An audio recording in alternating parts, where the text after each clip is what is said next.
మీ ఉద్యోగము నమ్మొద్దు, మీ ఇంటిని నమ్మొద్దు, మీకున్న శక్తిని నమ్మొద్దు, మీకున్నటువంటి బలమును నమ్మొద్దు, మీకున్న ఏ ఆస్తుని నమ్మొద్దు.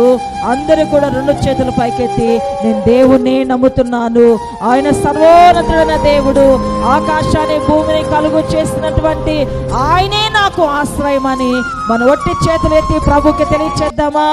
దేవా, నీవే నాకు ఆశ్రయమయ్యా, సర్వోన్నతుడైన దేవుడే నాకు ఆశ్రయము. చెప్పండి, సర్వోన్నతుడైన దేవుడే నాకు ఆశ్రయము, సర్వోన్నతుడైన దేవుడే నాకు ఆశ్రయపురమై ఉన్నాడు.